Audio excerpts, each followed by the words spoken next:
Hello, everyone. My name is Maddie, and you're listening to No Nerds Were Harmed. This is a podcast about movies, comics, games, and all things nerdy. I'm here with my co-host, Tyler. What's up? We are also here with our producer, Sam. Hello. Tyler, let everybody know what we got for them in this episode. We are covering Beetlejuice. Don't say it 3 times. I was going to say it. Don't say it 3 times. Yeah, it's the 35th anniversary of Beetlejuice, so we were like, damn. 35 years? Yeah, it's crazy when you think about it. Once you look at Winona Ryder, though, and then after just watching Stranger Things not long ago, you're like, all right, I guess. Not even. You look at the content of this movie and you go, yeah, they wouldn't do that today. And that's what's crazy. That's the best parts of this movie. You're like, there's no way they'd do that today. That's right.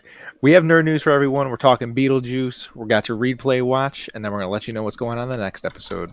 For our nerd news, my first piece. Avatar 3. We know this movie's coming out. It's being released December 20th, 2024. This is not a surprise. The cut's looking like 3 hours long is what the rumor is. Well, there's a man named Jeff Snyder, and he is from a podcast called The Hot Mic. I'm not sure where he gets any of his information from or who his sources are, but he announced this week that Avatar 3 has a 9-hour cut. Oh, yeah. Cameron already was talking about that. He was talking about how he wants to, it was like 7 to 9 hours of like footage, and he wants to edit and fully VFX all of it before he makes his decisions on what he wants to cut, which seems insane, which I will say seems absolutely insane. But the dude is making so much money, it's hard to say, like, how do you tell that guy no? That's what's very crazy. True. That's the thing that I can't get. But yeah, like, dude, he's a psychopath, dude. Peter Jackson had a 9-hour cut. You don't think this guy's about to have a 9-hour cut? But with this 9-hour cut, he is planning on releasing it on Disney Plus as a series. So 1 hour an episode. And this will be after the theatrical cut comes out. So after we all see it in theaters. See, that's smart as fuck. To see it in theaters. Yeah, exactly. He's double dipping. It's smart. He knows what he's doing, man. Disney's not going to say no to him. The only thing that worries me is that he had said that if Avatar 3 doesn't do well, then he's not even going to put out 4 or 5. Well, yeah, so he said he wasn't going to do 3 if 2 wasn't going to do well. And I mean, look what 2 did. Well, he couldn't do that because he filmed them back to back, right? Well, yeah, but I mean, he said he was like not going to do like any of, like, it was all going to be halted at a exactly, and that obviously hasn't happened because now we're talking about 9-hour cuts, dude. Yeah, but I thought that was very interesting. I think that's crazy in a way, but crazy good because I'd also watch a 9-hour cut. That's what I'm saying. That's what's crazy is like probably not in one sitting, but if he breaks it up in episodes like that, like who's not going to sit down and watch that at some point if you like Avatar? Like, let the man just do what he wants to do. He's making a ton of money. That's right. But I thought it was super cool. I have some nerd news out of the gaming front. The first one is that the Venom voice actor for the Spider-Man 2 game leaked like a Twitter. He made like a Twitter thing about something in September, alluding to September, and then he deleted it last night. So big hints that the new Spider-Man 2 game will be coming out in September, which they haven't announced the date. They just said it's coming out sometime this year. So that's like got everyone on full alert. The second piece is something I'm very excited for. There's talks of turning the TMNT Ronin storyline into an RPG-like game based off of AAA games like God of War. This would be crazy. I do think they are misstepping by starting with this. I think they should have put out a multiplayer Gotham Knights type game where you get all 4 of the turtles before they do something like this. Everyone knows who the turtles are and everyone knows the turtle brand, but if you play games and you are the turtles and then you have to play a game where you're just one of the turtles, it's a lot different. And I think you get the gravity of that character a little bit more, but this has the likes of being like fucking awesome if they do this right. And they're already talking AAA game type stuff, so they're meaning it's not going to be some like arcade little thing. It's going to be like a full-blown approached RPG. So Yeah, I'm I had all heard for that it. I had heard that Paramount has the rights to it or something around those lines, but they haven't announced who's going to be developing the game Yeah, yet. no, it hasn't But been developed. It's just like they keep saying God of War and AAA games, which means like highest quality of games, your Call of Duties, that kind of shit, not independent level. And then they keep referencing God of War as like the type of RPG and style that they really want to go for, because that's like one of the best RPGs out there that everyone loves the story. It's so gripping. And to be honest, like if I'm them, I'm getting the people that do God of War to do this. Like I'm just calling them and being like, hey, you guys are doing Viking God of War. We need you to do this more like Japanese and New Yorkish fucking Mikey. yeah, I'm in, dude. yeah, it's exciting. I heard about it today too, and I was like, what? You know, I haven't even read the last Ronin series yet, but I know have it's not at either. the top of my list. That's actually like my thing that I'm going to read. If I have to do anything or go anywhere, that's my like thing I'm packing now. That's That's your 100%. travel book. Yes. Like I'm like, this is now a priority because they're about to make it into a goddamn video game. I had sent you some trailers. It hasn't been a big, heavy week for trailers No, or past couple not weeks for compare. Well, like trailers. the last other like couple weeks ago, it was crazy trailers left and Yeah. right, and now like yeah, it's tapered off. There's one that I sent you. I'm going to go in order of release date. The first one is April 7th. This is One Day as a Lion. The thing that grabbed my attention in this movie is the cast.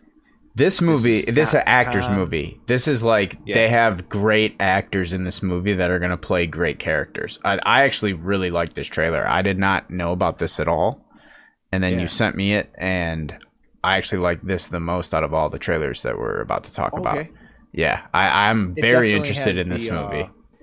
It definitely has the more serious tone. This is for listeners. This is a story about hitmen who Yeah, were in the middle of a standoff in a way. and he's where trying to they're get all his double crossing each other. Yeah, and the one hitman's trying to get his trying to do all this to get money to afford a lawyer because his son is in jail or in juvie or whatever. So there's like a timetable on his kid's like court, but it's like set up to be very serious. But you can tell it's like super like has super comedic elements in it too. So like that's what's crazy. Yeah. Like, so it's just got going to be time. like one of those. Yeah. Like it's a very like lighthearted, even though it's all very serious material. I'm excited. I think it has the makings of being something kind of interesting. I was interested when I saw what was happening, and then I saw J.K. Simmons in it, and I was Yep. like, okay. That's what I said. I'm I was like, on board. okay, he's going to be like the other guy. And then like they keep showing more people like Frank Grillo and stuff. It's like, okay, this Yeah. like they're stacking the deck. Like this is going to be dope. I'm very excited for this one. I'll post a trailer throughout the week, and that comes out April 7th. The other thing is April 19th, and it is a trailer that released today. It's Power Rangers Once and Yeah, Always. dude, the internet's going nuts.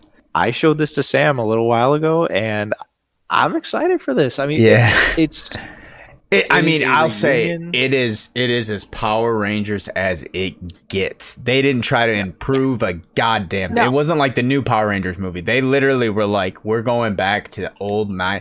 I had a moment where I was watching it. I was like, did they like actually finance this out to China like they used to do and like let them film it and then come back to it? Because I was like, this is so like just old school Power Rangers that it's literally crazy, said that. I'm like, dude. They didn't change a goddamn No, thing. not anything. But I love it. The Power Ranger in me, Yeah. like kid in me, loved it. But like, I also know, like, I went back and watched the Power Rangers movie, the Ivan Ooze, you know, like the best one. You watch it when you're recent, and you're kind of like, Oof. oh, Ooh. okay. Yeah. But I was a kid, like it was the best. My room was Power Rangers. I get it. But like today, I see this, and I'm not a big Power Ranger. That part of my childhood did not carry over to me in my adult years. So I see this and it's like, that's awesome. Good to see the gang back together. This is kind of cool. Probably see it at some point, but this wasn't like, I've seen like people being like, Power Rangers are back. Let's fucking go. I'm not in Yeah, this I'm not camp, about to put my unfortunately. costume on and head to the Yeah, theater, I'm not, you know. unfortunately, part of this, but it's I think exciting. I think it's like you had said. It looks very authentic to the original. Like it's not changing anything. No, about they're it, not and that's what forcing people like anything. about it. Yeah. It It's what knows what it people- is. And by the way, I love the new Power Rangers movie. The new one they did. I actually Yes, we fucking both did, yeah. love that movie. Yeah, with Dacre Montgomery. Yep. No, it's exciting, and I think that a lot of Power Ranger fans, like you had said, are just very excited about this. And I'm gonna watch it. It's I'm their definitely gonna watch it. the Power Oh, Rangers Zosha is even said we're gonna watch that, and I'm like, we well, are. yeah. If you're a kid, Yeah. I get it. I don't even need an explanation. I told Maddie though, I'm like, the only problem I have with this is there's no goddamn Jason David Frank in Well, this of trailer. course, that's going to be the whole thing. So The problem is that there is one scene of them all running towards the camera, and there is a Green Ranger. So I don't know if this could be a rumor that he might be in there somewhere. Like his last filming thing. That would be I guess amazing. we'll Then see. I'd be like, all right, that'd be We'll see. awesome. the Power Rangers are a very niche nerd sector of the nerddom, and for that sector, this is their mecca movie. This is it. This is what they've been waiting for. So I'm very happy for them. I imagine, like most studios, or like everyone's getting on board with these legacy sequels. We got to push some old school Power Ranger shit out right now and make some of these fans from the Well, it's old just 90s show. oh happy. yeah, that exactly. That's it's never been more nostalgia bait than now. The last trailer I wanted to talk to you guys about is Joyride. Yeah. And this is not the 2000s horror Paul Walker movie. This is not a remake of that, even though that's great as well. This is from the makers of Crazy Rich Asians, or the producers of Crazy Rich Asians, which I enjoyed very much. And this is about two Asian American friends who go to China because they're looking for the other friend's birth parents, because she's an adopted child to America. And the red band trailer for it makes it look hilarious. There's a lot of cursing, and it's there's Seth Rogen's shit tied going to on. it, so it's like it Yeah. definitely has that Seth Rogen humor of like he loves these like coming to age, like young adult type stories that have like ridiculous, like off-brand humor woven into them. So Yeah. it's very on brand for them, and the trailer's pretty funny. The trailer has moments that's pretty funny. So it's going to be a ridiculous, like it's like Pineapple Express. Like it's just going to be a crazy ride of a movie. Yes, and that comes out July 7th. Get your calendars out. Some releases that are going to be coming out in the next week. On the 31st is actually both of them. Both the releases will be on the 31st. The first one is Murder Mystery 2. This the Adam Sandler, Jennifer Aniston. I like the first murder one, mystery man. movie. It's very entertaining. It was hilarious. I like the And that first comes out one. on the 31st. That is going to be on Netflix. The other one is Dungeons and Dragons: Honor Among Thieves, and that'll be in theaters. That's the one with Chris Pine. That I believe Tyler said is going to be sneaky good. This is getting good reviews and stuff, and I can't tell if they're just paying for this. Like I know that's always part of the game of like good promotion, but like I feel like this is getting like really good reviews overall. Of like it's a fun, good movie. I got the I don't vibes that know. it's a fun movie from the trailer, because like the way The even second the trailer's dialogue so between much the better. characters. Yeah, it's that going back to like it's a movie that knows what it is. The dialogue between them, like there's that like satirical ha making fun of itself, and Chris And Pine this is gives another me a one. good time. If they do this well, like this is like you want to talk about niche nerds, like the Dungeons and Dragons, Oh, that's a huge absolutely. one. So if they're like Yeah. they're getting their Power Ranger type movie, like they're gonna show the fuck up if it's an actual good movie. So like this is a huge thing that's gonna turn into And then if if it's this is successful, it's gonna turn into a successful- 6 fucking deal movie. It's gonna be Dungeons and Dragons Well, not 6. only that, next year it's going to be like Magic the Gathering. Oh, they're gonna dude, they're gonna you're bring right, it all dude. out. Yu-Gi-Oh's coming back. We're all coming back. Everything. We're getting them all. But yeah, those are the releases coming out. My last piece of nerd news ties into our topic, which is Beetlejuice. For years, I would like to say at least a decade, they've been talking about a Beetlejuice 2, and it's just been up in the air, just rumors. And it's Do you know what finally- Beetlejuice 2 is supposed to be? No. Beetlejuice Goes to Hawaii. Oh my Swear to gosh. God, Google it, Chip. So like Google Ernest it. goes to camp. I is swear like to God, the sequel was supposed to be Beetlejuice Goes to Hawaii. Oh my And goodness. yes, so like we see why this took so long. I didn't mean to cut you off, but that's one of No, those facts yeah. I know. It's that's a Beetlejuice good, Goes to Hawaii was a fun script that's fucking written in a vault somewhere. If you're cutting me off to tell me some kind of news like that, that's definitely worth it, because I'm glad I know this now. But I just see his suit as like a Hawaiian prince. Dude, like it's just some telling you, silly it's- ass shit. Oh my God. But yes, Beetlejuice 2 is officially in the works again, I guess. Burton is set to come back and direct. and he's going to be joined with some of his original cast. He's got Keaton on board, is what they're saying. Winona Ryder is what they're saying, as well as Catherine O'Hara, who's going to be coming back as Lydia's mother. And then they're bringing stepmother. That's right, she's her stepmother. And then a newcomer, they are going to have Jenna Ortega from the Wednesday series coming in to be Lydia's daughter. Yeah. I'm not on this Jenna Ortega boat right now. The thing that's crazy about Jenna Ortega is she is getting she's a crazy good actress. We'll just put it that, because if you remove Wednesday and the big movies and you look at her horror movies she's kind of done, and you look at X and shit like that, girl's been killing it in that scene. She can act. So the fact she's just killing these mainstream movies now, I think she's getting kind of flack because of it. But you can't deny she was damn good Wednesday. And when you see pictures as her as Lydia's daughter, it makes complete sense. She looks like Lydia's daughter. So it's one of those where it's well, fucking duh. She's the choice right now for that. So that picked us, and she just worked with Tim Burton. Dude uses his people. He's used Johnny Depp for fucking 35 years. I was gonna say it'll also say featuring Johnny Depp somewhere in the background. You know what I mean? So that's not something I'm surprised at all. I'm excited for it. Dude, anything Keaton's doing, I'm in. That's just sign me up. That's all you need to say. Keaton, I'm in. Remember that when I say, "Hey, are we doing the Flash?" Oh no! I just walked into a bear trap. you just shot yourself in the fucking foot. Oh man. Oh, that's gonna be tough. When does that come out?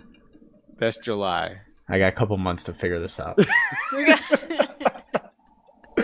But yeah, Beetlejuice 2 is possibly in the works again. So if you're excited for Beetlejuice, or if you like Beetlejuice 1 and you want to see some more, hopefully we'll have. This would be a great movie that transitions well as nowadays. You know what I mean? You can pass time in a Beetlejuice thing, and it's gonna be fine. I hope he still goes to Hawaii. Just at some point in the movie, just do a nice little nod to what the original sequel was supposed to be. It would be interesting. We're going to get into Beetlejuice now. This movie came out in 1988. None of us were even a thought in our parents' minds. No. But 1988, this movie has an 85% on Rotten Tomatoes and an 82 on the audience score. Solid. Pretty neck and neck. Dude, for that many years, for it to be Beetlejuice 2, that's solid. I agree with it. I think 80. I think 80 I could have seen. 85 is woo. I agree more with the audience score on this one, the 82. 85 is whoo, that's pretty high, even though it's only by a few. This is directed by Tim Burton. For people who don't know Tim Burton at this point, GOAT. He's made Edward Scissorhands, Sweeney If you've Todd. seen a Johnny Depp movie, you've seen a Tim Burton Other than Pirates. Other than Pirates. Yeah. It's almost like that joke that they say in Ted 2 where they say, any movie where there's a black guy, it's Sam Jackson. Every movie that has Tim or Johnny Depp is Tim Burton also has a style that you instantly, within a few seconds of seeing it, be like, oh, that's a Tim Burton movie, which is a very hard thing to do. And he has an incredibly weird, cool career and life as far as dude just does what he wants. That's the he's he was an animator at Disney, and then just fucking, you know what I mean? It's crazy his whole journey, because he just lives in his own little weird fucking world.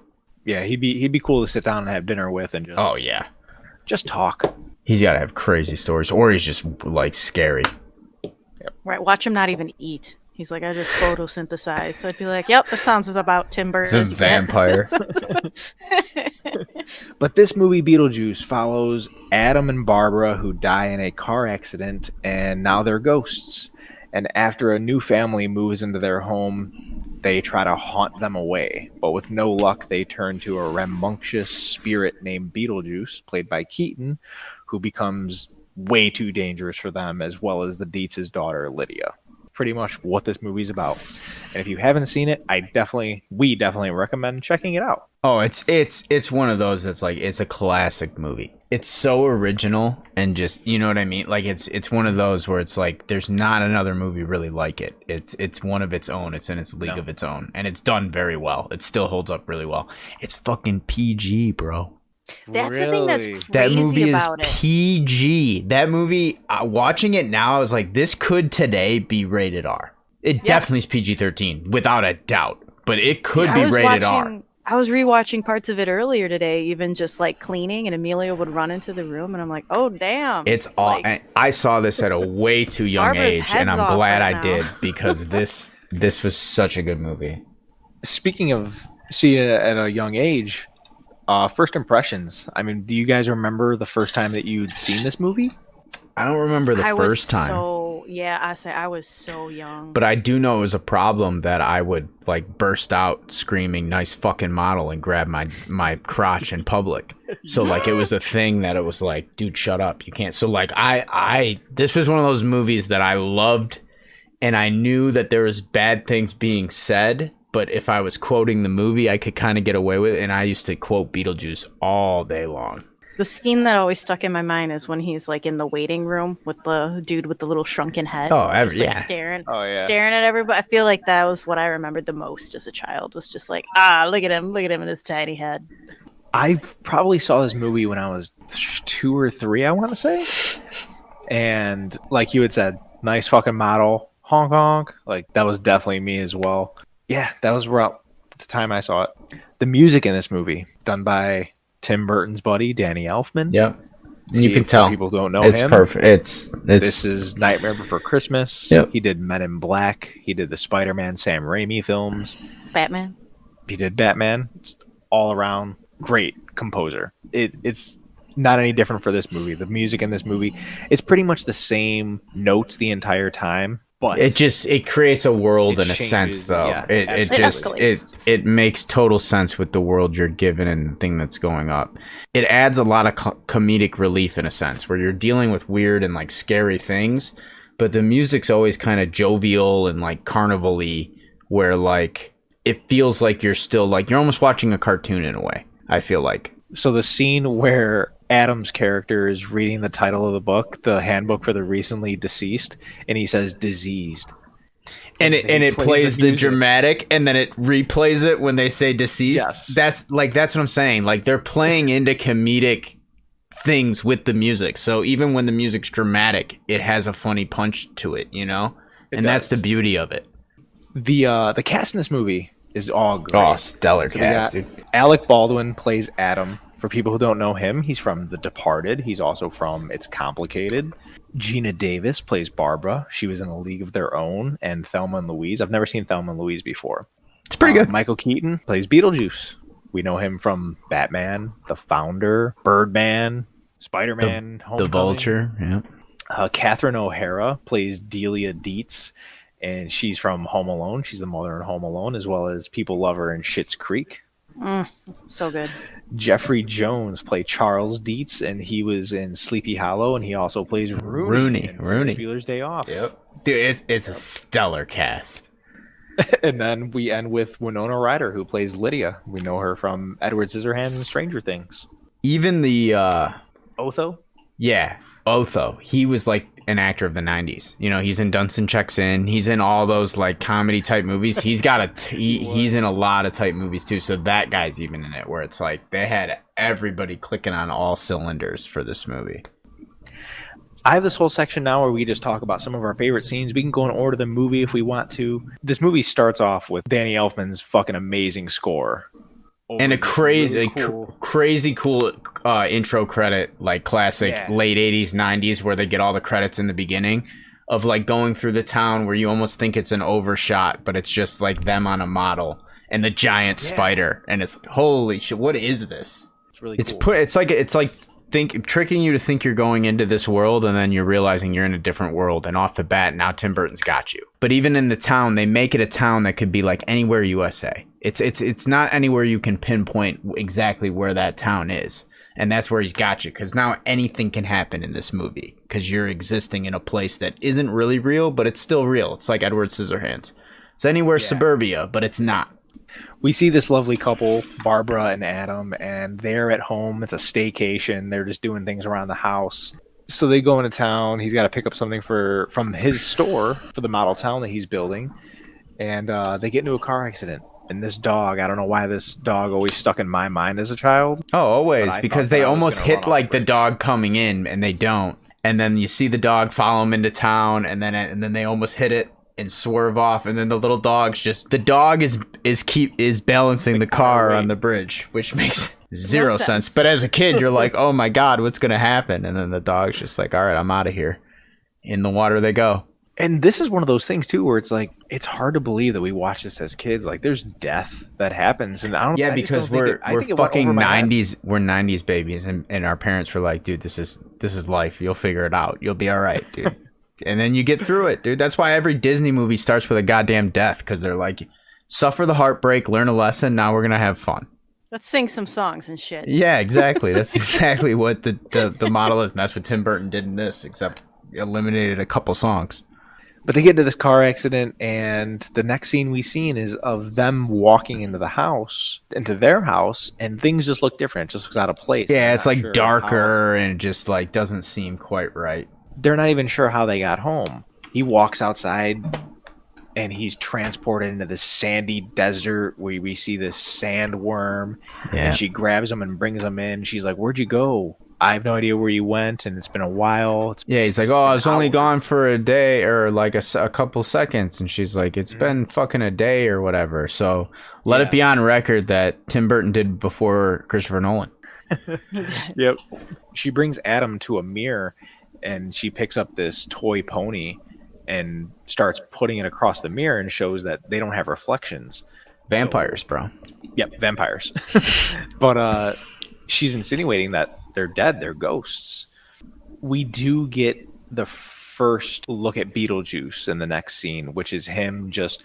It's an over the shoulder of Beetlejuice, not like on his frontal. It's behind his shoulder, and he's reading through. He's like, "Oh, I gotta get a job. Let me check the work papers." And he flips to the obituaries, which is funny. His job thing is the obituaries, and then he sees their picture as them being recently killed, and he's like, "Oh, they look like a couple of suckers." So that's the only hint we get that like this nefarious thing is like now knows who that they are. And that's all you get. You just get a little tease of who the fuck this dude is as he's just kind of thumbing through the papers, the obituaries. The next scene is of Barbara and Adam, and they're getting stir crazy. They can't leave the house. They're ghosts. They are stuck there. And Barbara can't clean because she says the vacuum's in the garage and they can't leave. Yeah. Yes. I made a note of this because I was watching this and I was like, holy shit, it's me dead. When they're trying to figure out what's wrong with them, and she makes the comment, you know, if this were heaven, there wouldn't be dust everywhere, Adam. Yeah. And I'm like, oh my God, it's me. I can't vacuum. There's shit everywhere. Fuck this place. Meanwhile, Adam's just trying to, like, he built a grave site for them, and he's, like, just working on his little model town the whole time. Like, he's kind of in nerd hobby paradise, just doing his thing, while she's going nuts as, like, they're just stuck in this house because they're ghosts.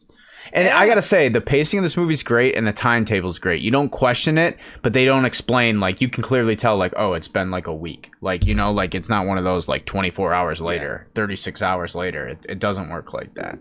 Because then when they show up to sell the house, it's like, okay, obviously, it's got to be. Yeah, like, time has passed. Later. Like, yeah, exactly. Yeah, or like Jeannie and her kid show up outside in like all black, and you're like, oh shit, their funeral must have been like today. Yeah, kind of, and they're looking out the window. So it's like they move the timetable without actually having to say it, which I love. Appreciate. Yep. Yeah, the runtime for this is only an hour and 32 minutes, and like you said, great for watch. an hour and 32-minute movies, it's well-paced movie. Oh yeah. While they're doing their hobbies, and she's complaining that the house is a mess, new homeowners come in. They bought the house. They want to remodel it, and it's like I had said earlier. It's played by Catherine O'Hara, and she's like this. She's an artist from the. They're completely city folk. Like that's like city folk moving to the country. From New York. New York City they're just not having this farmhouse. Charles loves it. He wants the space. He wants. I almost said Rooney loves it, but yeah. Charles loves it. Yeah. Delia wants to redo everything, and it's really funny because she brings in Otho, who's this other designer, and he wants to rip down all these walls and change the paint. Aquamarine. You read my mind. Well, and that you could read my mind. that whole scene is probably one of the most fun of the entire movies as well, because Adam and Barbara are trying to use their ghostness, if you will. They're trying to scare these people out of their fucking house. So yeah, Otho and Delia are running through the house and opening the closets and being like, "Oh God, we got to make this bigger." Yeah, but they don't And mind you, realize they're like that they ripping. can't. They can't Yeah, see him. they're staging themselves as like ripping their heads off and like hanging in the closet, like they hung themselves, like very graphic shit. And that's one of those things, like when Tyler said, "Oh, this movie's PG." This is that scene where you're It's like, crazy. "Fuck, we watched this as toddlers." Yeah, and it made us who we are today. Yep. Yeah, the scene of Barbara hanging in the closet and she like tears her face skin Face off. Yeah. It was pretty graphic. But so fun when they like eye roll, like, "Fuck, that didn't work." Like, it's so good. Say they do find a book, like we said earlier. It's the Handbook for the Recently Deceased. It's just a handbook that tells ghosts how to be ghosts, basically. And it's, you don't get to see any of the pages out of it, but they explain some things while they're reading it, and they say it's unlikely that the living will ever see the dead. And he says they can't or they won't. And says it just says that it's unlikely to happen. So it's insinuating that somebody can see them at some point. And Barbara and Adam are watching through the window. They're watching as they're moving furniture in, and while they're doing that, they look like they're just heads. From an outside view, there's heads floating in a window. And Lydia, who is played by Winona Ryder, is taking photos of everything around. Who's like a complete emo goth, like hate the world on the verge of suicide every day type chick. Yes, very stereotype goth. And she sees their heads in the window. And Barbara and Adam notice. They're like, "I think she saw us." So they look up a way in the book to... It's like a helpline. It's like a help. They said like you can meet with these caseworker type people to like, you can go to this place to ask questions. And so Adam fucking draws a door on the wall. The whole time his wife's like, "You're crazy. This isn't going to work." And he does it, and it's a good bit again where it doesn't work, and then he's like, "Oh, duh." And he draws a little doorknob, and then the fucking thing magically opens up. You know what I mean? And then it opens up, and it's one of my favorite scenes. If he walks in and you're transported to this world of like the DMV for the dead. It's like the worst place on earth, but dead people, and you get the most crazy looking characters, and they have these waiting lines and numbers. Dead. They're all dead in all different ways. You got a dude with a chicken bone lodged in his mouth. You got a chick sawed in half. The dude with the shrunken head, which is iconic. Anyone that I say that, everyone knows exactly who I'm talking about. And then the receptionist, who's like Miss Pageant, whatever. And she's very sassy of like, "You don't have an appointment. You got to take a number." And she's like, "If we all knew the dead was going to be like this, like I wouldn't have had my little accident." And flashes her wrists and they're all slit. And she's like, "Ha ha ha ha ha." And they all laugh. And I was like, that's a joke they wouldn't say today. Yeah. But again, in the moment in the movie, how they make it all lighthearted, because everyone's like black light painted and neon colors. It's not like scary. It's like kind of funny character cartoony. And like, you almost feel like you walked into hilarious. Like a scum bar. Yeah, it's hilarious. It's like even when she makes vibes. The off-color joke of the suicide joke, it's hilarious. And then fucking flat homeboy comes out and he's like, "Exit 22, come follow me." And it's just this flat guy like, "How you doing today? I'm feeling a little flat." He got run over. Yeah, he's like ran over by a car. Yeah, he's like a tread. It's and he just slides into the little space in the wall. Just it's just genius. Like, these are the worlds Tim Burton creates, and this is what he does that makes his movies so fun. Because you get to literally experience these things that you'd never think of. My favorite guy is the burnt cigarette guy, who's just looking like he was set on fire. The charred guy with the hair.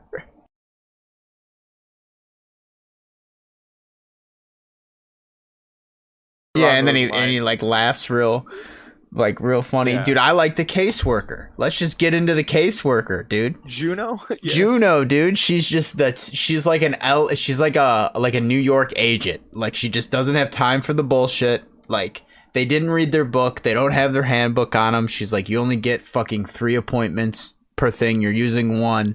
But she's the key to Beetlejuice. And that's kind of the whole thing with Juno, is like, Juno's like, "Yo, if you hear about this fucking scumbag, can't do it. Can't do it. Don't do it." And she also kind of gives them enlightenment about how like you basically have to like scare people out of their house. You can't like do anything, you know, you got to be creative, start with some like paranormal activities to try to get these people to fucking leave, because you can't leave, but you can't also like make them leave other than them leaving on their own volition kind of thing. It's funny that you had said that she tells him, you know, you cannot use Beetlejuice, but the only way that you can is if you say his name 3 times. Yeah. It's like, well, dumb bitch. Yeah, dude, you should have said that. Do now? Yeah, dude, exactly. It's weird, and I don't know if I'm jumping the gun. Maybe that's a little later that they re-meet Juno and she says that. But either way, that's the key of Juno, is she's like, he was my assistant. He's a bad dude. Don't use him because he's a wild card poltergeist type thing, where like, not good. If you need something, come to me, because we're the official ghost handler businesses. They, not far off, they do end up talking to Lydia. Lydia finds her way into their... She thinks her parents are like having a crazy, weird fetish night and dressing up as ghosts. That's what's hilarious, because the ghosts, they're moaning like ghosts, but Lydia thinks her parents are having sex, and she's like, you guys are fucking gross, and then walks out, and she even has a line where she's like, if you're going to be as perverted as you are, you should be caught. And she starts taking pictures, and I was like, these are lines that would never be said today, but they're hilarious. Like, this is all hilarious material. And the fact this is PG-13 or PG blows my mind. It's crazy. Like you said, she starts rattling off some Polaroid pictures, and she picks one up and she looks at it and notices that in the photo they don't have feet. And she says that because you're like, oh shit, they're why ghosts. Don't they have feet? Oh, they really are ghosts, because she'd already seen them at this point. Or I don't know if no, right she's after, like, she takes off. She's like, you're ghosts, and he's like, you can see us, and she's like, what's wrong with you under there? Are you gross under there? And she's trying to see, and then they pull it off, and they're just normal ass people, and Alan's like, what the fuck? You can see us? It's pretty cool. They kind of become friends in a way. They're, you know, they. Well, this is the thing. This is the thing. They couldn't have a kid. Well, exactly. I was gonna say, this is the thing we didn't hit on earlier. They had hinted a couple times that they had trouble making kids. They've had trouble conceiving, and they don't say who can't conceive and all that shit. They've just been trying. It's very obvious, because that's why what's her face wants them to sell the house, because they can't have a family. And Alan's like, well, we can try again on this vacation. So it's like, you can tell they can't have a kid, so they obviously always have wanted some kind of child, and now they have like. Right away, they take that like kind of parent role to Lydia. Yeah, because they could see that she's singled out. That her parents, she's like the black sheep. Just don't accept 100%. Yeah, absolutely. Not long after that scene, Adam and Barbara, they actually summon Beetlejuice. They go into the model town, and this is a pretty cool scene or introduction of Beetlejuice, because they see this headstone and it just says Beetlejuice and an arrow down, and they see the shovels, and they gotta dig him up in the model town graveyard, and he comes out. Oh boy, does he come out, dude. Oh yes, he does. Beetlejuice is a fucking scumbag, dude. Dude, he is so scummy. This is the thing. Like, Michael Keaton's acting performance in this is incredible. He has this voice and these mannerisms of just like he's playing like 30 different characters at one time. It's crazy, like how many, like he shifts on a dime, because he's like a crazy the scumbag of scumbag New Yorker, like cab drivers that you could imagine. And then he's like always impersonating other people and other things in the world as that guy. So you know what? It's fucking insane. And right away he's just over the top as fuck, and they're like, whoa, dude, like, what is your qualifications? It's one of my favorite parts on the rewatch as older, that I was like, that's probably one of the best pieces of acting in this movie. He drops the whole Beetlejuice thing. He's full on Michael Keaton. He's like, well, I went to Juilliard and I have a master's in this and this. And then he turns on to it and he's like, and I saw The Exorcist 67 times and it keeps getting funnier every time I see it. And he just goes full Beetlejuice, and it's like, this is a masterclass of like character acting. He is crazy. And then they're, hey, can we have a minute to talk about this? And he takes the stick and he's trying to see under her dress and shit. It's like, dude, this guy is insane. And they're, what's your qualifications? And he's like, all right, buddy. He's acting like he's jerking off. Like, it, dude. He's gross. He's repulsive, and it's exactly what Beetlejuice should be. he fucking spits in his coat, man. So Oh my gross. god, dude. I think he did it multiple times, and I was like, "Oh my god!" Every time I was like, "Just sick motherfucker." But it's great. It like you said, it is Beetlejuice 100%. It ends with one of the best lines that we get in the movie. That's this point, that the nice fucking model. Oh, okay. Because these people go, all right, this guy's crazy. We need to get the fuck out of here. So as Beetlejuice is like, come to the apartment, come see my place. So he's jumping in the grave. They dip out. He turns around and he's like, where the fuck's everybody going? What's going on? And then he kicks the tree, and since it's a model, the tree just falls over, and he just turns around. Nice fucking model. And then he grabs his dick and just honk honk. And again, as a kid, that was a lot of awkward moments for my parents were caused because of that moment in that movie. Because that was the one that you were like, oh, I know I'm not supposed to say that, but I'm definitely going to repeat that because that is hilarious. So shortly after this scene is the Deo scene. Beetlejuice decides that he's going to come out and kind of give him a freebie to show him like, okay, this is... I can help you. Because they're kind of like, we'll do it on our own, but the shit's not working. So he kind of knows that, like, they're suckers. If he can convince them that, hey, I can kind of cause a stir here, then I will do my thing. Because at this point, Alan and they go back to Juno. Adam, sorry. Adam, they go back to the caseworker, and they show her, like, their new disguise that they're working on. So they're trying to get, like, better as scary. And then fucking Beetlejuice is like, all right, let's do our thing. And it's another iconic moment in this movie that I think, like, probably what everyone thinks of when you say Beetlejuice. This is probably the moment that I would say come to mind. Yeah, Delia and Charles are having a dinner party and in their newly renovated house that looks very... And some, like, editor or something that's supposed to give them, like, it's this guy that's supposed to give them this crazy review or some shit like that. And while they're eating, they just start singing the Deo song. Deo... And they start dancing, and they're all singing, and they're all synchronized. They're possessive singing. So again, great acting of them like mouthing the words and singing, but also at the same time looking like, what is going on with my body? Yeah, it's hilarious. Like, that's incredibly hard to do. You do see it in their eyes. Like, it's crazy. You see it in their eyes that they're like, what the fuck? Especially Catherine O'Hara. She's like, what the fuck is going on? Because like Rooney, or what's Charles? He's just laughing the whole time. He's like, oh, this is a fucking bit. She's like pulling out all the stops to like impress the guests. And then all of a sudden fucking Otho is like getting up playing the fucking like drums and can't control his body. And it's hilarious, dude. And then it all ends with them like getting their face shoved into the shrimp cocktail and being pushed back. Shrimp cocktail hands. This isn't Beetlejuice. This was Barbara and Adam. They do this because remember. So at the end of the scene, they run upstairs to their attic to look out the window. You're right. And correct. They're like, We're wrong on this. We're getting screaming. We're getting ahead of each other ourselves. This is Beetlejuice. They turned down Beetlejuice because they think he's crazy. Sorry, listeners. This was on us. They turn him down. They do the possession thing, and the fucking shrimp hands come out and grab their faces and slam them into the plates. And they're like, oh, any minute, we scared him out of the house. And like, they all fucking love it. They think it's the greatest artistic type experience, you know, because they're all like artists and fancy people. So they're all like, oh my God, we got to experience a paranormal event. Can we do this? Like, turn it into an attraction almost. So it kind of backfires on them. Correct. It backfires on them completely. Like, they're not interested in leaving the house. They're interested in like meeting these spirits now because that was like a cool thing for them. Yes.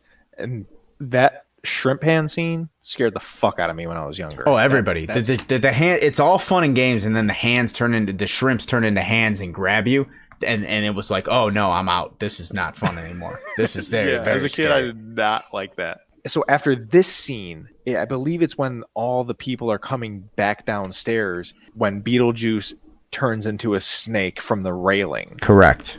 This is the next scene, and Lydia sees this, and Lydia gets terrified because she thinks that was Adam. Well, yeah, because Beetlejuice starts fucking dropping people off railings and stuff, like trying to almost kill people. He's dropping them off stairs, and people are falling downstairs and like getting hurt. And so she like freaks out because she thinks that they're like trying to kill her family. this is the off the hinge person that Juno was warning Adam and Barbara Correct. about. Like, this is why you don't want this. And this is when Juno comes back and she's pissed and she's like, you let Beetlejuice out. And this is when she meets him with the fucking football team. Yes, and some of my favorite characters, they're nothing characters, and they're just these dumb football guys that are all dead. They're like sitting in her office and they keep calling her coach, and she's like, I'm not your coach, get out of my office. And they leave, and the whole scene goes by and she explains like, hey, you guys are fucking up in every possible way. Don't fucking contact Beetlejuice. Like, this is all bad. Figure it out yourselves. And then the fucking head football player comes in and he's like, hey, coach. She's like, what? He's like, I don't think we survived that crash. And she's just like, no shit. Like, it is one of those moments where it's like, those are the little things that are just inconsequential, but they make the scene. Like, that's what builds the world and makes the world so funny. But yeah, she also mentions that the living world isn't supposed to know about the dead world. So in a way, it sets a different bar, because to think that if a regular living human, I guess, got a hold of the Handbook of the Recently Deceased book, they can enter this world, and that's not supposed to happen, which could be an interesting idea for the second film if they're going to go that route. Yeah, because at this point in the movie too, Ortho took the book, because they got into the attic and they like move the table down and he takes the book, and she's like, you got your book stolen. And they're like, what do you mean? Because they don't even know he has it. While they're doing this as well, Lydia is an interesting scene, because this went over my head when I was a child when the she's suicide note. Suicide note. Yeah. Same time on this watch, I was like, oh, I always knew it was the depressing scene and like her being all like in her feelings, but I was like, oh, this chick is writing a suicide note. But in the middle of doing that, she does get up and she goes to look for Adam and Barbara, and she finds Beetlejuice, and Beetlejuice plays the charades game with her, which I loved as a kid. Oh my god, dude! Because he turns around and it's a giant beetle saying, "Hey, how you doing?" And then she's like, "Beetle, orange beetle." Beetlejuice, that's it. And then she says, your name is Beetlejuice. That's twice. Just say it one more time. It's like, no, I think I'm gonna wait for Adam and Barbara. And he gets pissed. He's like, no, don't wait for them. They're idiots. But Adam and Barbara, they do decide, they're on their way back from the dead world into their home, and they decide, I think we should just try to coexist with these people. I love Lydia. Well, because that's the thing. They're growing like really attached to Lydia, so they're like, well, we can keep Lydia around if we just chill with these people. So they decide this is what we want to do, and they want to tell her about it. And Lydia goes downstairs to tell her parents and the other people, because, like you had said, they had grabbed their whole model home. They want to make this a town fair thing. Yeah, so now they've invited more new like popular friends than that were at the dinner to like kind of show them off tonight of like, hey, look what happens at our house. We could fucking make a ton of money here. Yes. And Lydia goes downstairs and she's like, they're willing to let us live here, and they'll come out, just don't make them do any stupid tricks. Yeah, they don't want to be fucking parlor tricks. They just want to coexist. Like, not a big deal. Which everyone else was like, yeah, that's not how this is working, little goth girl. Yeah, Charles and Delia are like, yeah, that's not going to happen. So Otho gets the handbook and he starts summoning Barbara and Adam. Yeah, they get their old wedding like outfits and start like, it's a cool scene actually. It's really cool. They're like reverse dying. They're like coming back to life and then dying at the same time. Like, it's like killing them. It's really crazy. It like summons their like ghosts. Yeah. And when they're coming back, Lydia's like, I don't know what to do. So she runs to the model town and she gets Beetlejuice. And he like kind of makes her beg for it. So she says it the 3 times and then he gets the, it's showtime. And then because he says, if I help you guys out, you're going to have to help me out. I got to get hitched. And that's my only way out of this. Yeah, he's like gaining citizenship. He's like, if I can fucking marry you, then I'll get out of this fucking death world that I'm summoned to. So in order for me to save them, because he's a scumbag, let's not forget. He's like, if he can fucking marry her and she sells his soul to him, kind of, then he'll save them in return. And then, she agrees. And he's like, all right. And then all fucking hell breaks loose. Yep. We get to see Jack Skellington make his appearance at the top of the top. He turns into a fucking carousel off the bat. It's like a giant carnival event. And Jack Skellington makes an appearance, as he often does in a lot of movies that Tim Burton's associated with. It's real cool, especially considering that this movie came out 4 years or before. Yep, that's what's crazy is Jack makes a lot of appearances before Jack was even a thing. That's what's awesome about it. Yeah, it was a really cool scene. But he's Beetlejuice is like taking out all the people, all the in the most crazy way. Carnival, choose your strength games that are shooting people through ceilings and all sorts of crazy shit. Scares the shit out of Otho. Gives him where you going, fatty? Into a new street. Yep, that is a really good scene.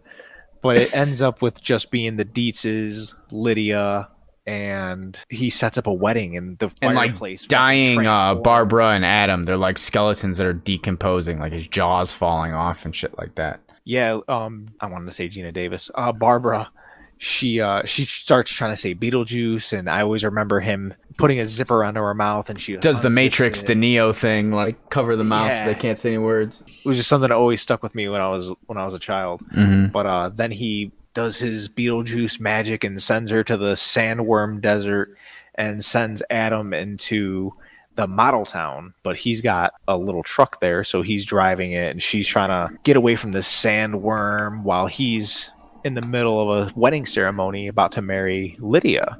And it's just like a race against time, and they finally outwit Beetlejuice, and Adam crashes a truck into him, and Barbara is riding the sandworm through the roof into Beetlejuice, and it eats Beetlejuice. The vows are a hilarious really part too, when Beetlejuice is trying to get the vows done, and like Lydia doesn't want to talk, and he's like going through his pockets and pulls out like a fucking rat and like all sorts of just crazy shit before the ring. And then like when she says her thing, he covers her mouth because she's about to say Beetlejuice. He covers her mouth and he just speaks as her, and her voice comes out, and she's like, I, Lydia, take Beetlejuice as, you know, whatever. It's like that. All that shit is really, really fucking cool. And I totally forgot, as you're older, you always realize, like, right before Juno interrupts them when she's pissed about fucking Beetlejuice and pulls her in the office, the Beetlejuice goes to like the whorehouse that's built in the middle of the town too. That as a kid, it's always like, oh, he's at like a stripper place kind of thing. But as you get older, you're like, oh, this is a literal whorehouse with these like zombie chicks hanging out the window like, ooh, Beetlejuice. And then when they get to Juno's office, the first thing she says is, she's like, yeah, I'm the one that put that there. We have to distract him, and that'll buy us at least some time. And I was like, that's a very adult joke and thing to put in a PG movie. It's crazy. Yeah, they take care of Beetlejuice. He's gone. Eaten by a sandworm. Yep. Which he's already claimed throughout the movie he hates sandworms. So it's a very like Shakespearean way for him to die. Thing. Yeah. We flash forward and we see that Lydia and Adam and Barbara and her parents are all coexisting in this house now. They're all happy. Lydia gets home from school, and Adam's like, how'd you do on their test? And she's like, I got an A. And she says, can I do it? And she's just like the Deo scene. It's a possession where they start singing Jump in the Line, and she gets to fly and dance with the football team. And it's a fun thing for her because it's cool, because she wanted to be dead. She wanted this at some point in the movie, and now she's happy to be alive. So it's just a wonderful scene that happens at the end of this movie. And then you get like a bonus credit scene almost, in a way, of what the fuck's going on with Beetlejuice in his life. And he's sitting in the fucking DMV for dead people. And there's the chick that's cut in half that has like the leggings and like the sexy kind of appeal to her, the dead chick. And he like touches her legs, and she like gets super offended by it. And then she's on the other side of him because she's correct, because she's cut in half, and she like is offended. And then he, as he's not looking, he swaps out his fucking ticket number with the guy next to him because he's trying to cut in line of everybody. But he gets caught, and the fucking shrunken head dude, or he's like a witch doctor. The witch doctor who got his number stolen realizes that he got his number taken from him, and he just sprinkles the little like fairy dust on Beetlejuice and makes his head fucking shrink like the other guy that's in the waiting room. And it's hilarious because as it's shrinking, he's screaming like, "Hey, what's going on with my head? Hey!" And his voice is sounding like helium, dude. Again, it's hilarious. It's hilarious. It is a funny end scene for him. And the movie's over. Because you know that shit didn't work out well for him. So, like you had said, that's how it ends. Sorry. Still a good movie? Oh, yeah. Yes. I laughed out loud still at this movie. I laughed at a few parts as well. It's crazy that you said PG. I'm so shocked by that. That's what makes me double-checked it. respect it. It's That's what IMDb. makes It me is PG. respect it even more. That's what, like, and I gotta say, the amount of practical things, I'm a sucker for practical things. So many practical things. A lot of stop motion, but also a lot of, like, sets and really cool things that were made in this movie. Yeah, it's good that you said that because the CGI parts of it are not very strong. Yeah, So but it's 80s. There's a part where it is 80s. where Adam's teeth fall out of his mouth and they start chattering like a Correct. fucking whining toy. Yeah. And it just looks so fucking fake. And Beetlejuice Correct. is trying to step on him. But As well as the part where his head shrinking. Like his head shrinking, I understand what's going on, but I think if they remastered this and kind of not sharpen the edges but soften the edges of the CGI of his shrinking head, it'd probably look so much better. It's nothing to gripe about, but it was one of the weaker points that Well, when I was not for 88. But yeah, it's still good. One of the things that I really liked about this, or I thought was interesting, is the afterlife portion of it all, because there's essentially 3 hells. If you want, I don't know if you want to call this hell or what that other world was, because Purgatory. you got these people who are dead and they're trapped on Earth as ghosts. And then you have this different world that was like the Sandworm Desert. yeah. And then you also have the Lost Souls room when they're walking through. And you see Yeah, that, like you're and what at the fuck? DMV building. Yeah, and then you're like, which realm is like Beetlejuice in? Because he's not in the Lost Souls, but he's trying to get out. Like, it's so interesting, which is what could make a Beetlejuice 2 better. That's why they did a To cartoon. address some of that. That's what I was getting to as well. So there wasn't animation. Did you watch the animation? As a kid, I remember watching Beetlejuice cartoon. I remember watching a few episodes, but this went from 89 to 91. Yep. And there was only 4 seasons. It's 94 episodes total. And this is about Beetlejuice and Lydia and their best friends and just going on adventures together. Yeah, it's kind of like the Grim Adventures of Billy and Mandy before that. If Okay. you remember that at all. Oh yeah, I remember that. I didn't Fucking watch one of it, my but I'm aware of favorite. the show, yeah. It was a good show. Mm-hmm.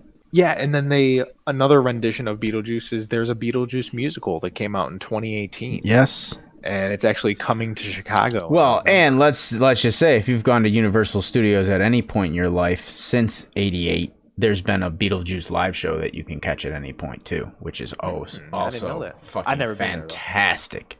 Okay. Yep. Cool. And they do like it's like more of like a musical type show. That's why when they said they're doing a Beetlejuice musical, I was like, duh, dude, they've been doing this at Universal every day for fucking 10 years. It was about time. Yeah, it's the same kind of shit. Nice. It's always good. You can do anything with Beetlejuice. He's a great character. It's like where you can just explore dead things. That's all I had to say about Beetlejuice. I don't know if you guys wanted to hit on anything else before we move on. No, I pretty much covered everything. I like it. I'm a fan of it. Yep. Yeah, it's just a fun movie. That's it.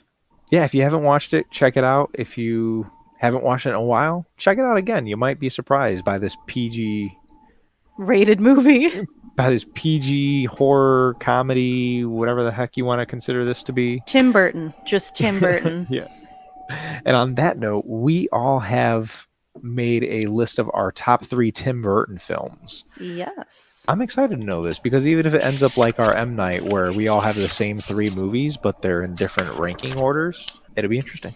Yeah. My number 3 is Pee-wee's Big Adventure. Me too. Good movie.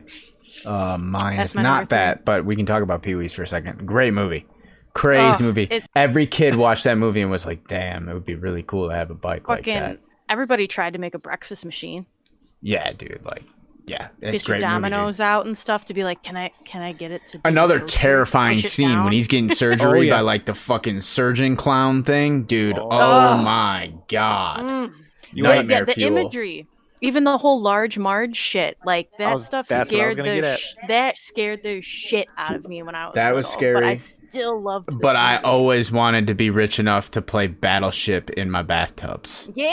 Like the dude, when he was doing that, I was like, "Oh my Francis. God, this would be awesome." I'm a rebel, Dottie. Like, there's so many things in this movie that. I'd be excited to show the girls that movie. It's a good one. What's your number 3, Tyler? Big Fish. I had said this earlier. I've never Fucking seen it all the way fantastic through. movie. It was like one of his first serious. So ones, hard, right? correct, because it's serious, but it's also Tim Burton-esque because it's like. So the premise of the movie is like, imagine your grandpa and all like the crazy stories your grandpa tells you, all these embellished stories of all these crazy people he's met, right? This guy gets told these stories and he goes kind of like investigating them, and they all kind of start being true one by one. And it's like this magical moment of like all these things that you think couldn't exist actually do exist, and like it wasn't all bullshit. It's a very unique, interesting story. Aspect. Yeah, it is. It's a unique type movie, and there's not many like it. But it's like a simple story you can't do a bunch of sequels on and all that. It's just like a one-off good, Beetlejuice sequels. But it's that Tim Burton knows when he's like, I got a good story to tell, and that's kind of what Big Fish is. Big Fish is like a tall tale, so it's about a dude investigating these tall tales in a sense. About his grandpa. Cool. Yeah, or like grandpa or someone had told him all these great stories, and he like kind of goes investigating, and slowly he starts to see whether they were true or what was real, what wasn't, and like all this crazy shit. Nice. Yeah, so that's my yeah, it's a good movie. It's not as crazy as most Tim Burton's. It's more dramatic, but I really like Big Fish. All right, number 2. Sleepy Hollow. I love that movie. That's a good one. It's not my number 2, but that is. Love Sleepy Hollow. Like the styling, it's scary. The casting's awesome, and it's also like a fun tale of a fun version of a telling of a tale that we all fucking know. And this is like he still sticks to the tale, but it feels fresh in a way. And another thing of like the Spike prison thing. Fucking nightmare fuel. There's moments in all of these like Tim Burton movies that are very, very scary, but the rest of the movie's kind of like goofy, like Johnny Depp, Ichabod Crane, like following him around trying to figure out what the fuck's going on. And I love the tree with the tree of blood, dude. Like, oh my god, Christopher Walken is a fucking crazy person. Yeah, it's all of it's insane, but it's one of my favorites. I really like Sleepy Hollow. My number 2, I have Corpse Bride. Good movie. Interesting pick. I love this movie. I like the music in it.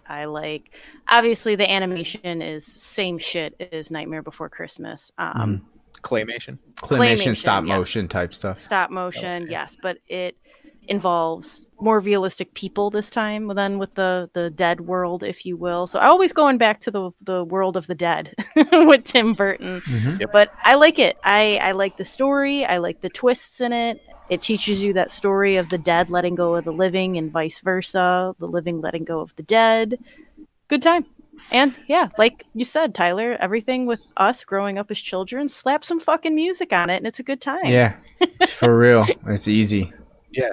What was your number 2, Maddie? My number 2 is Batman. 1989 Batman is my number 2. It's my number 1. I was gonna say, I know that's high up on one of your guys' list. Yeah, it's the first live action Batman that I'd ever seen. Jack Nicholson, bro. Have you ever danced with the devil by the pale moonlight? That's the first live action Batman movie, period. Other than the Adam West one. Yeah, Adam West had one. I thought that was just a TV show. No, they made a movie. They did make a movie? Yeah. Okay. There is one.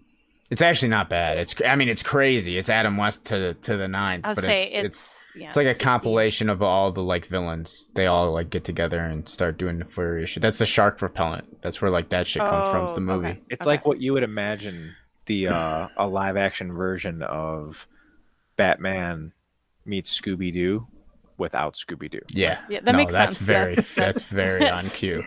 It's an on-point review. There you go. That Batman 89 is just it's pretty much everyone's introduction into Batman ever, and it's done well. His fucking Gotham City looks super gothic and dark and just really cool. And I mean, yeah, if you're gonna have somebody do Gotham City, let's Tim not Burton's bullshit. He's Tim. No one has done a Gotham City better than Tim Burton's done one. Hadn't been done. I mean, if you like the Nolan shit, no, Nolan's cool but that's just Chicago. That's just realistic. Yeah. That's bullshit. Like I'd say Matt Reeves is closer to Gotham than like Nolan was in actual Gotham sense. But no one's touched what Tim Burton's done. Tim Burton had fucking cathedrals everywhere and fucking it was blimps everywhere. And it was Oh, fucking, the music was by, but like the entire soundtrack is Prince, which is just badass as fuck. And like, just Jack Nicholson, dude, like, it's my favorite. It's my number one Tim Burton movie is gotta be Batman 89. Batman Returns is dope too, though. Talk about a dark movie. That movie scared the shit out of some kids. Some kids had no idea what the fuck they were getting into when they sat down for that. I know. God, he's so good, Batman. What was your number one?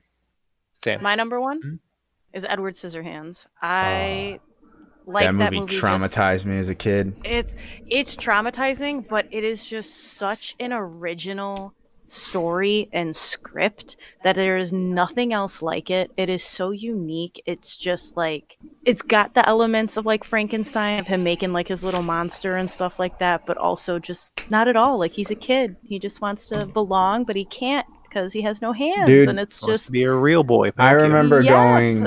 I love it. I remember going to like, it was like Easter or something, and we went to the video store, and I was insistent because I was on a big Tim Burton kick. I was like, I want to bring Edward Scissorhands to this family thing. This is my contribution to the holidays, is I'm going to bring a movie.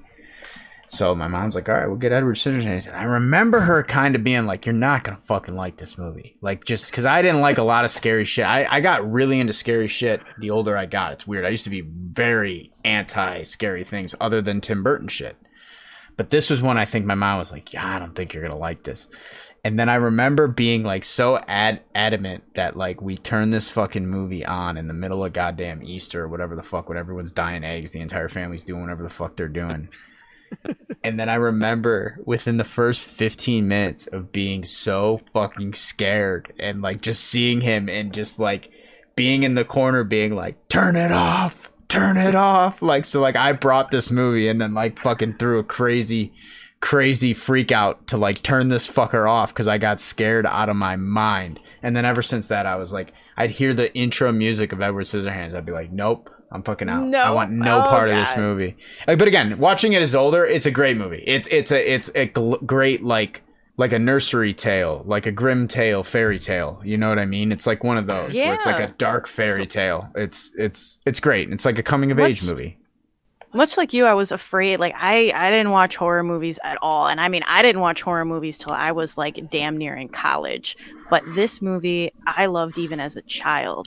I thought it was funny. There was just, maybe it was just because of how childlike Johnny Depp portrayed this character to be. It didn't scare me. Fucking weirdo. And then like all the funny stuff about it, like the Avon lady, and then her like, oh, let's work on your skin regimen. Like, it's so wholesome. When he cuts that chick's face and then when he pops the bed, even though that's supposed to be funny, that scared the shit out of me. I was like, this guy has knives for fingers. I don't give a fuck. This dude is dangerous. This guy is dangerous and he's weird and he's in gimp wear. I'm out. I'm out on fucking. Didn't mean it. I'm out on him. I can't do it. So, I always liked Vincent Price's character as the inventor. I always liked Winona Ryder. I was always in shock that Anthony Michael Hall, who's the geek from Breakfast Club, was the bully. Yeah, he's the bully. Yeah, like it's super crazy. Like you had said, Diane Wiest as the mother, she's just fantastic. Even the dad, when he's like giving him advice and talking about women, and Edward's just standing there like, I have no idea what you're talking about. I don't know the difference between any of this, and he's giving him the lemonade with it's got whiskey or vodka or some alcohol in it, and you think it's because it's alcohol that's fucking up his system, but I think it's just because it's liquid that's fucking up his system. It could have been anything, because I don't think he has a stomach. He doesn't have a digestive tract because he's a machine. It's true. I didn't even think of that because I was too like out on this movie to begin with, so I didn't even go into that mental. I got to rewatch it like more as an adult, but that's probably a very good idea and a fact. It's probably true. We watched it last year when we were in Kentucky with the girls, and Amelia didn't pay attention enough to it, but Zosha watched it with me, and she was very interested in it. So it must have. She liked when he was doing everybody's hair in the neighborhood. Well, yeah, everyone likes that, and everyone likes when he did he does the lawn clippings. I used to like when he makes the dinosaur. I was like, all right, that's badass. Fuck, like that was cool. Say that is my number one pick as well. Is that word scissors? Yeah. Hey. Oh wow. So yeah, Mars Attacks, bro. Mars Attacks is great, man. Dude, that was on my list too. That's a great movie.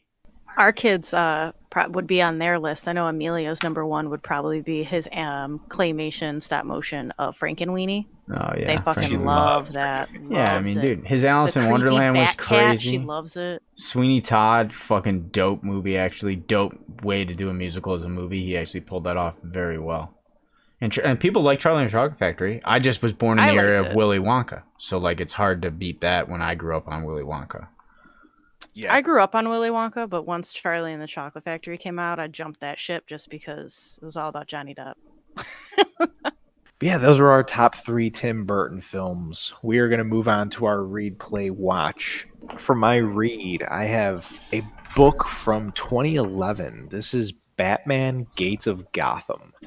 And this story follows Dick Grayson as Batman. This is not Bruce Wayne.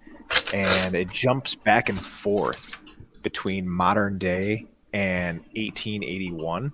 There's this villain in the modern day named the Architect, and he starts taking out these bridges, and he's targeting the people who made Gotham City, so the Cobblepots and the Elliots and the Waynes families. And he obviously Batman. Well, I don't want to give a spoiler away.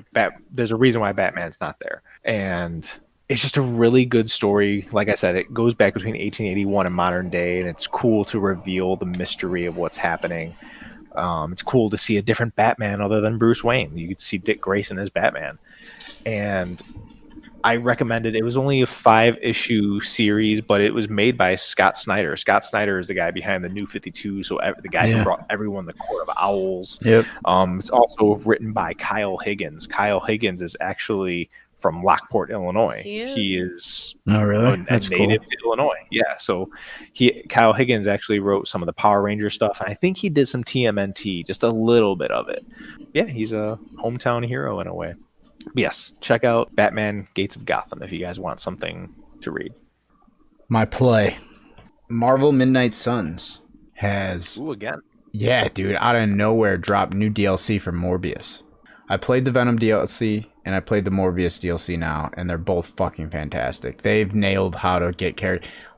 I had so much fun playing as Morbius and had so much fun in this game that I literally almost started the Morbius Jared Leto movie. I was like, this character's so badass that like, how bad could it be? And then as soon as I was about to hit play, I was like, you know what? This movie's probably going to fuck all of that feeling up for me. So I'm just going to stop and let the game be my representation for Morbius. In the game, Morbius is a bad motherfucker. He's awesome. Great DLC, and they dropped out of nowhere. They usually put out trailers and a release date and stuff. This one was just like, Morbius likes to lurk in the shadows. He's here. Like, boom, surprise DLC. So it was a nice surprise to wake up on. It was like, yeah, it just came out a couple days ago, so it's brand new DLC. That's funny. I couldn't imagine waking up and being like, did they accidentally give me something that I wasn't? Yeah, well, you kind of know it's coming because like they added achievements that were locked that didn't have anything to them. Like you couldn't see what they're about. So it was like, okay, something new is getting added. So you knew, but they add that like sometimes months before. So you have no idea when it's coming. And then it just woke up and it was like, boom. And the Venom DLC didn't come out that long ago. So they're moving DLC along pretty well. So the next one's Storm. So we'll see when Storm comes out because that's the one everyone's really waiting for. So, but It's awesome. Check it out. It's still my favorite game of the year. So. Fuck yeah. For my watch, Sam and I rewatched something. We're in a movie club, and the category was just a guilty pleasure, and we rewatched White Chicks. It's a good movie. So, dude, I laughed so much at this movie still, and I've seen this movie probably between 15 and 20 times. I say we've watched this movie quite a bit. I'm big on rewatching movies, so this is one that I've rewatched many times. This movie still hits just funny so well. The cast is great. The story is interesting. It's got a lot of resurgence recently from people who are just taking deeper dives into the shit that's going on and what it means for modern day. And I think that if people were to rewatch it, you might see some of that. So yeah, if you guys want to rewatch something that is an oldie but a goodie, God, oldie but goodie, but it's from 2004. White Chicks, check it out. We also watched Hot Tub Time Machine talk about oldie but goodie as well. still. Yeah. It was a fun week around here. It was a fun week. I watched Fight Club, which I've seen That's a a good million one. times, but like, yeah, It's still great. I love Fight Club. It's just a movie of monologues, dude. I love it. It's Fincher, dude. yeah. I mean, it's just, and Brad Pitt just at his just is Peak. so good. He's so good. I love it. That ain't it. Brad Pitt's peak. It's his What would you breakout. call it, Troy? What Oh, would you he's so call good his in peak? Troy. He's so At his good in peak? Troy.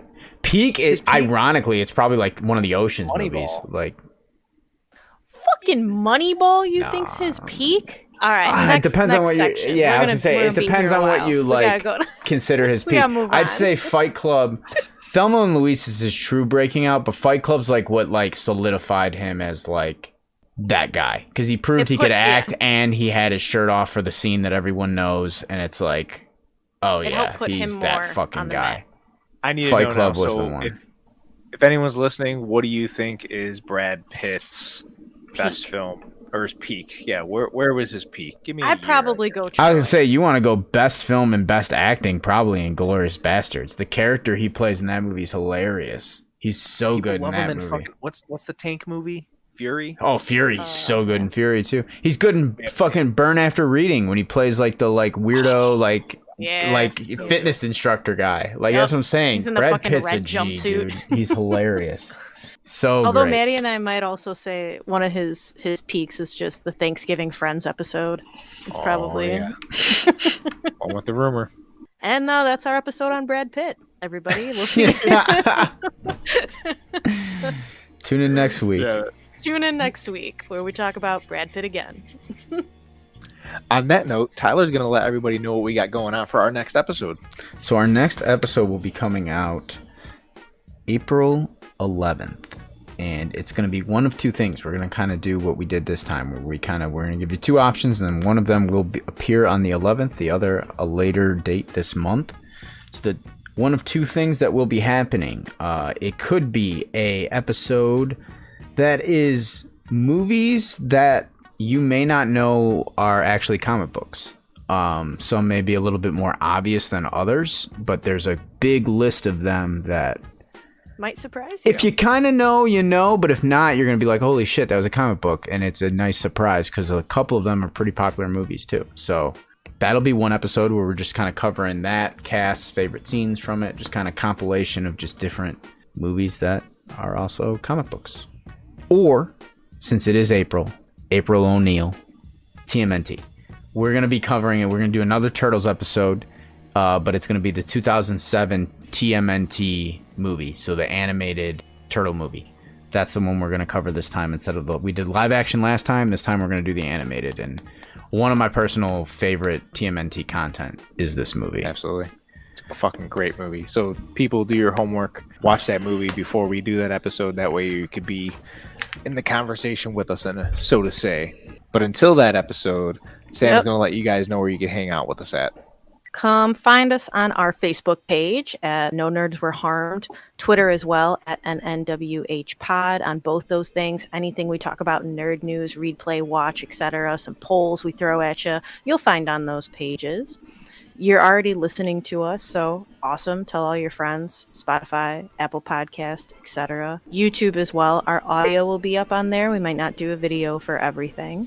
If you're going to go back to Twitter to find us individual to see what we're up to, Maddie is at the Matman22. I am Samwise1227, and Tyler is Gambit the Goon. For all of our gamers, go find his Twitch as well. Same handle at Gambit the Goon, and see what he's playing this week.